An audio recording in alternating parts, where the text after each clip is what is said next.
Hello guys, magandang araw. Tara, recess na. Kabataan, si Jesus ang kalakasan. Kabataan, si Jesus paglilingkuran. Para sa ating food for the soul ay basahin natin ang 1 Corinthians chapter 9 verse 24. Know ye not that they which run in a race run all, but one receiveth the prize, so run, that he may obtain. Gold. Sa anumang larangan ng competition ay laging may inaasahang reward or prize. At talagang ilalaban mo para makamit ang gantimpala. Kaya para kay Pablo ay kanyang naikumpara ang buhay natin sa isang paligsahan. Paligsahan na sinasabing run the race. Sa ating pag-aaral ngayon, sa ating Bible passage ngayon, ay hindi ito tumutukoy sa literal na pakikipagtunggali o pakikipagkompetensya sa ibang tao, kundi ito ay pakikipagtunggali o pakikipaglaban sa sarili nating kakayahan. Young people, believe that inside of you, God has planted seeds of potentials, skills, talents to win. Diba? Ang mga binhing ito ay maaring ma-develop sa atin o maaring nasa sa inyo, pero binabaliwala natin. The problem is, many people try to take shortcuts. Diba? Yung mga shortcuts or even cheat in life to get ahead. May mga tao na gusto madalian, kaya anong ginagawa? Nandadaya.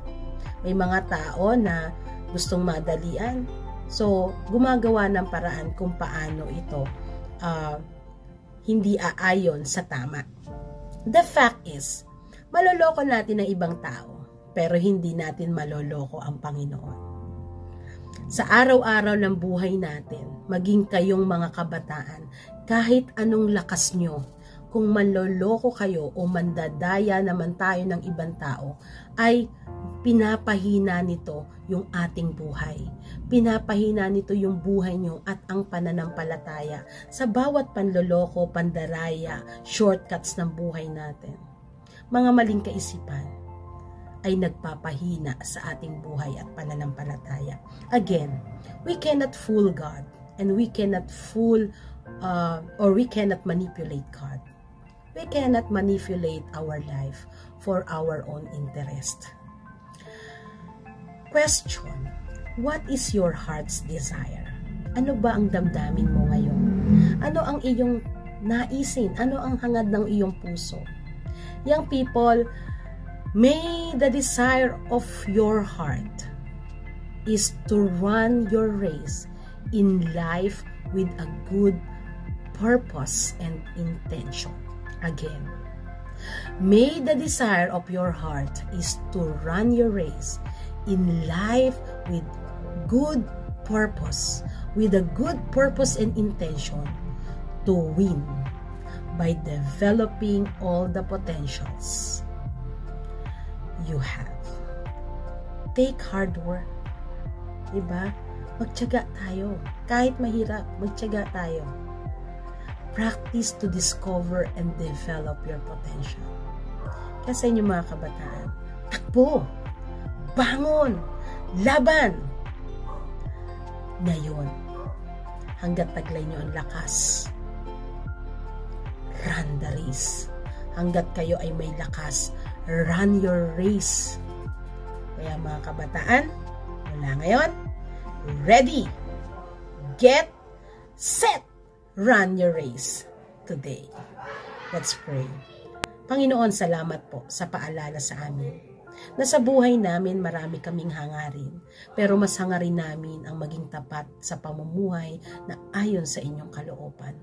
I-bless niyo po ang mga kabataang ito na sa kanilang mga hangarin sa buhay, sa kanilang mga tungkulin sa mga ginagawa sa pag-aaral, pagtatrabaho, anumang sitwasyon ng kanilang buhay ay naroon na sila ay tumatakbo sa tunguhin na maabot yung gantimpala na inihahanda mo sa amin. Tulungan niyo po ang mga kabataang ito na maging matyaga at tiisin yung hirap at mapuno ng pananampalataya. Pagpalain ng kanilang buhay, maging masagana ang kanilang buhay. Whatever their situation right now, ay mas hangarin pa rin nila na bumangon, manindigan at patuloy na maglingkod sa inyo, magtapat at sumunod sa inyong hangarin. Panginoon, naniniwala po kami sa bawat pagsunod ng mga kabataang ito. Sa bawat pagsunod namin, nandun ang gantimpala ng kalakasan, gantimpala ng kapayapaan, gantimpala ng biyaya mo, biyaya ng walang hanggan. Maraming salamat, Panginoon, sapagkat sa inyo meron kaming pag-asa. Kaya't patuloy niyo pong pagpalain ng mga kabataang ito. Ano man ang hangarin ng kanilang puso, ano man ang kanilang mga panalangin sa oras na ito, mangyari po ayon sa inyong kalooban at mga plano para sa kanila. Huwag niyo pong iiwan ni pababayaan man ang mga kabataang ito. Pagkus maranasan nila ang biyaya mo at magpatuloy sila na taglay ang pag-asa na nagmumula sa inyo. Maraming salamat, Panginoon, at madama nila ang higit mong pagmamahal sa anumang tunguhin ng kanilang buhay. Maraming salamat, Panginoon. Ito po ang aming panalangin sa tanging pangalan lamang ni Jesus. Amen. Amen. So, young people, nawa ay naging blessing sa inyo ang devotion natin ngayon. At sama-sama tayo tuwing Friday ng hapon na mag-recess. God bless everyone. Kabataan, si Jesus ang kalakasan. Si Jesus paglilingkuran, si Jesus paglilingkuran, si Jesus paglilingkuran.